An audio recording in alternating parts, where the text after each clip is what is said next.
Hello students, welcome back to my channel Shipra classes. जैसा कि आप सभी को पता है कि हम पेपर का एनालिसिस कर रहे हैं। मैंने आपको हिंदी, इंग्लिश और सीडीपी की कुछ वीडियोस प्रोवाइड की थी एनालिसिस करके। अभी मैं आपके साथ यूटेट के पेपर 1 की ईवीएस के क्वेश्चंस डिस्कस करने वाली हूँ। अकॉर्डिंग टू मी, जो मुझे आंसर्स समझ में आए, जो मुझे सही लगे, वो मैं आपके साथ शेयर करूंगी। और बाकी डिपेंड करता है फाइनल आंसर की पे कि फाइनल आंसर की क्या आती है। चलिए स्टार्ट करते हैं हम अपना video. And from the first question है ईवीएस में पर्यावरण अध्ययन में कि पर्यावरण की कक्षा में समूह गतिविधि की रूपरेखा तैयार करते समय आप निम्नलिखित में से किस बात को ध्यान में रखेंगे। तो जब आप कोई भी रूपरेखा तैयार कर रहे हैं पर्यावरण की, तो उस क्लास में आप किन बातों को ध्यान में रखेंगे। बच्चों के हित को शामिल करेंगे, बिल्कुल करेंगे। लड़के लड़कियों को समान रूप से रोचक लगे, हाँ ऐसा भी करेंगे। महंगी सामग्री का प्रयोग, सभी धार्मिक एवं सांस्कृतिक पृष्ठभूमि में बच्चों हेतु रोचक हो। तो ए, बी एंड डी सही है। जरूरी नहीं है कि हम एक्सपेंसिव मटेरियल यूज करें तभी हम किसी पर्यावरण की कक्षा को अच्छा तरीके से उसकी रूपरेखा तैयार कर सकें। तो ए, बी एंड डी। तो इसका आंसर हो जाएगा ऑप्शन ए। क्या हो जाएगा इसका आंसर? Option A. क्षतिग्रस्त जंगल को फिर से तैयार करने के लिए शुरू किए गए प्रमुख कार्यक्रम को क्या कहा जाता है? आपसे पूछा जा रहा है the major programme started to replenish the damage forest is called वन संवर्धन। वन संवर्धन डैश के कारण भूजल समाप्त नहीं होगा। Ground water will not be depleted due to, किसके कारण भूजल समाप्त नहीं होगा? वनीकरण की प्रक्रिया के द्वारा भूजल समाप्त नहीं होगा। तो ये हो गया आपका फाइनल आंसर। अभी नेक्स्ट क्वेश्चन है, अस्पतालों से जैविक कचरे के निस्तारण के लिए निम्नलिखित में से कौन सा सबसे अच्छा तरीका है? तो इसका आंसर है भस्मीकरण। अस्पतालों से जैविक कचरे के निस्तारण के लिए कौन सा सबसे अच्छा तरीका है? भस्मीकरण, जिसको हम बोलते हैं इनकिनरेशन। नेक्स्ट है, पौधों और जानवरों की प्रजातियां जो विशेष रूप से एक ही स्थान पर रहती हैं क्या कहलाती हैं?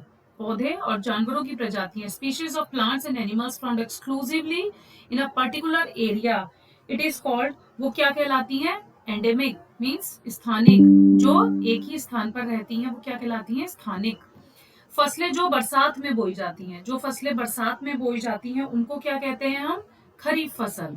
खरीफ की क्रॉप को क्या बोलते हैं? The crop which are sown in the rainy season are called kharif. निम्न में से कौन समाप्त होने वाला प्राकृतिक संसाधन है? प्राकृतिक संसाधन कौन सा है इसमें से? वन। जल धारण क्षमता सर्वाधिक पाई जाती है। जल धारण क्षमता किस में सर्वाधिक पाई जाती है? चिकनी मिट्टी में। किस में पाई जाती है? चिकनी मिट्टी में। निम्न में से कौन सा पर्यावरण के लिए खतरा है? बढ़ते पौधे, बढ़ती जनसंख्या, बढ़ती फसल या उक्त सभी? बढ़ते पौधे और फसल तो कभी पर्यावरण के लिए खतरा नहीं होंगे ना, तो क्या होगा? बढ़ती जनसंख्या। अल नीनो क्या है? आपसे पूछा जा रहा है कि अल नीनो क्या है। यह एक गर्म महासागरीय धारा है, वार्म ओशियन करंट जिसको हम बोलते हैं। अल नीनो इज गर्म महासागरीय धारा। क्वेश्चन नंबर 131 इज, रश्मि अपने छात्रों को अपने चारों ओर देखने को प्रोत्साहित करती है और जो कुछ भी उन्होंने अवलोकित किया उसकी व्याख्या करने को कहती है। तो शिक्षण की किस विधि के प्रयोग द्वारा किया गया है? तो सबसे पहले रश्मि ने क्या कहा? बच्चों से कहा कि आप चारों ओर देखिए और बताइए आपने क्या अवलोकन किया। मीन्स अपने सराउंडिंग में देखने के बाद में आपने क्या ऑब्जर्व किया। तो वो जो मैक्सिम्स होता है टीचिंग का, वो क्या कहलाता है? Particular to general, concrete to abstract, definite to indefinite and known to unknown. तो इन चारों में से आपको बताना है what is the correct answer. विशेष से सामान्य, particular to general. Next question है, क्षेत्रफल की दृष्टि से भारत का सबसे बड़ा राष्ट्रीय पार्क कौन सा है? तो सबसे बड़ा राष्ट्रीय पार्क कौन सा है? हेमिस राष्ट्रीय पार्क। कौन सा है? हेमिस राष्ट्रीय पार्क। पृथ्वी के फेफड़े किसे कहा जाता है? Which of the following is regarded as lungs of Earth. किसको कहा जाता है पृथ्वी के फेफड़े? अमेजन के वर्षावन को। किसको कहा जाता है? अमेजन के वर्षावन को। निम्न में से कौन सा युग्म सुमेलित नहीं है? आपको 4 ऑप्शन दिए गए हैं और उनमें से बताना है कि कौन सा सुमेलित नहीं है। जो सांस छोड़ी हुई हवा में ऑक्सीजन की 16.4% मात्रा, सांस भीतर ली हुई हवा में ऑक्सीजन की 21% मात्रा, सांस छोड़ी हुई हवा में कार्बन डाइऑक्साइड की 4.4% मात्रा, या फिर सांस भीतर ली गई हवा में कार्बन डाइऑक्साइड की 0.4% मात्रा। तो इसमें से जो सही नहीं है वो आपको बताना था, which is not correctly match. तो इसका आंसर है डी, इनहेल्ड एयर है 0.4% of carbon dioxide. Next question में आपको 2 कॉलम्स दिए गए हैं और आपसे पूछा जा रहा है कि सही उत्तर का मिलान कीजिए कि कौन सा ऑप्शन सही है। देखिए, इसमें 2 ऑप्शन ऐसे हैं जो मोस्टली सबको पता होंगे कि पर्यावरण दिवस कब मनाया जाता है, पृथ्वी दिवस। तो अगर आपको ये 2 भी पता है तो भी आप इनका आंसर सही से निकाल सकते थे। पर्यावरण दिवस, ऑब्वियसली बात है, वर्ल्ड एनवायरनमेंट डे कब मनाया जाता है, सबको पता है कि 5 जून को मनाया जाता है, और अर्थ डे 22 अप्रैल को मनाया जाता है। इट मीन्स बी का तो ऑप्शन थर्ड है एंड सी का ऑप्शन फोर्थ है।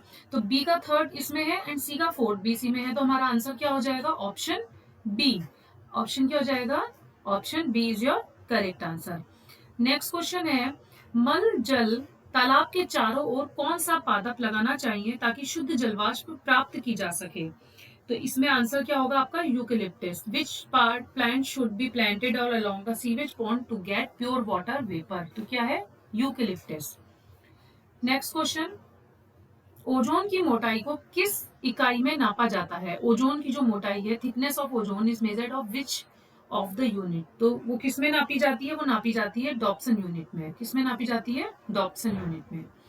पूसा सदाबहार नामक मिर्च की प्रजाति निम्न में से किस रोग के प्रति प्रतिरोधक होती है।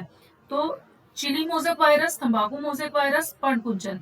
इसमें थोड़ा सा कंफ्यूजन है। आई थिंक इसका आंसर ऑप्शन उपरोक्त सभी होना चाहिए, बट डिपेंड करता है आंसर की पे कि फाइनल आंसर की में क्या आता है, क्योंकि according to me chilli and तंबाकू दोनों चाहिए। अगर दोनों है तो फिर लीफ कल भी इसमें इंक्लूड होगा। तो all of the above should be correct answer. कुछ परसेंट है कंफ्यूजन इस क्वेश्चन में, तो आप बताइएगा कि आपने इसका आंसर क्या लगा कर आए हैं। पर्यावरण संरक्षण अधिनियम किस वर्ष पारित किया गया। When was environment protection act. Environment protection act किस वर्ष पारित किया गया था, 1986 में। निम्नलिखित में से कौन सा जीव बिना पानी पिए सबसे अधिक समय तक जीवित रह सकता है। इसमें भी 2 क्वेश्चन है। इसका आंसर ऊंट भी हो सकता है और कंगारू चूहा भी हो सकता है। डिपेंड करता है कि इसका आंसर की में फाइनल क्या करते हैं, क्योंकि सबसे अधिक समय तक तो ऊंट भी रह सकता है और कंगारू चूहा भी रह सकता है। तो डिपेंड ऑन फाइनल आंसर की। इट शुड बी बी और it should be D also. B और डी इन दोनों में से कोई भी आंसर इसका करेक्ट हो सकता है। आप बताइएगा कि आपने इसमें आंसर क्या किया है। क्वेश्चन नंबर 141 है, अपिको आंदोलन के प्रणेता कौन थे। What was the leader, who was the leader of Appiko movement. तो कौन थे इसके, पांडुरंग हेगड़े। कौन थे, पांडुरंग हेगड़े। नेक्स्ट क्वेश्चन है, मछली में किस प्रदूषक पदार्थ की उच्च मात्रा पाए जाने पर उसे खाने से मनुष्य में मिनामाटा रोग उत्पन्न होता है। मिनामाटा डिसीज जो होती है found in human being by eating a fish which have high level of pollutant. High level of pollutant की वजह से मिनामाटा डिसीज, फिश को खाने से मनुष्य में मिनामाटा रोग उत्पन्न हो जाता है। तो किस प्रदूषक पदार्थ की वजह से होता है, आपसे ये पूछा जा रहा है। तो वो होता है पारा, मर्क्यूरी। कौन सा होता है, पारा। नेक्स्ट क्वेश्चन इज, भारत में समुद्र वनस्पति जात और प्राणी जात फ्लोरा फोना के बारे में पढ़ाने के बाद विद्यालय द्वारा प्राथमिक कक्षाओं के विद्यार्थियों को जिम कॉर्बेट राष्ट्रीय उद्यान ले जाया जाता है। यह विद्यार्थियों की किस चीज में सहायता करेगा। यह कक्षीय अधिगम को वास्तविक जीवन स्थितियों के साथ जोड़ने में, पर्यावरण संरक्षण के कौशलों के विकास में, बाहरी भ्रमण में दोस्तों के साथ जुड़ मजा लेने में, या फिर प्रकृति के प्रति सम्मान विकसित करने में। जब आप कोई भी चीज देखते हैं, उसे समझते हैं, पहले आपने उसको बुक से पढ़ा, उसके बाद में क्या करा, विद्यार्थियों को जिम कॉर्बेट पार्क लेके जाएगा, मीन्स उसने रियलिटी में उसको जाना समझा, रियल लाइफ सिचुएशन में, तो वो कोरिलेट कर पाया कि हमने जो पढ़ा था क्या वही रियल लाइफ में ऐसा होता है। तो इट मीन्स कक्षीय अधिगम को वास्तविक जीवन स्थितियों के साथ जोड़ने में यह this would help to the students to correlated classroom learning to real life situations. Next question is, पर्यावरण अध्ययन की कक्षा में बच्चों के व्यक्तिगत अनुभवों को महत्व देना शिक्षक को लाभ पहुंचाता है। बच्चों के विशिष्ट अनुभवों को जानने में, बच्चों की भाषा और संप्रेषण कुशलताओं की सुधारने और परिमार्जित करने में, विषय को बच्चों में अनुभव संचार से जोड़ने और विवर्ष के बाद सीखने को बढ़ावा देने में, उसकी ऊर्जा बचाने में, क्योंकि बच्चे बातचीत करना पसंद करते हैं। तो डी तो ऑप्शन है नहीं। आपसे पूछा जा रहा है, giving importance to individual experiences of children in an EVS class will definite the teacher. तो टीचर को क्या फायदा पहुंचता है। तो उसमें कहीं ना कहीं to connect the subject to the learner experiential word and promote reflection and learning, मतलब विषय को बच्चों में अनुभव संसार से जोड़ने और विमर्शवाद सीखने को बढ़ावा देने में। तो option C is your correct answer.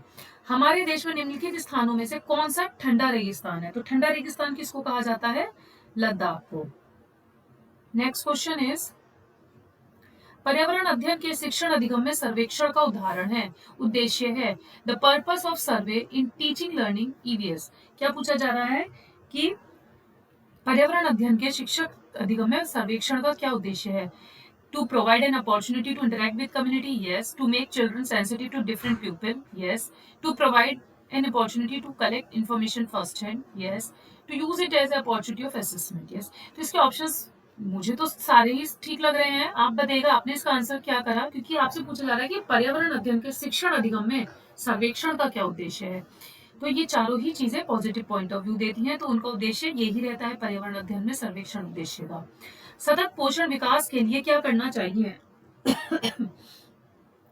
जीवाश्म ईंधन का अत्यधिक उपयोग, अधिक खनिज दोहन, अत्यधिक जल दोहन, या फिर उर्वरक एवं कीटनाशकों का कम प्रयोग, less use of fertilisers and pesticides. तो option D is your correct answer.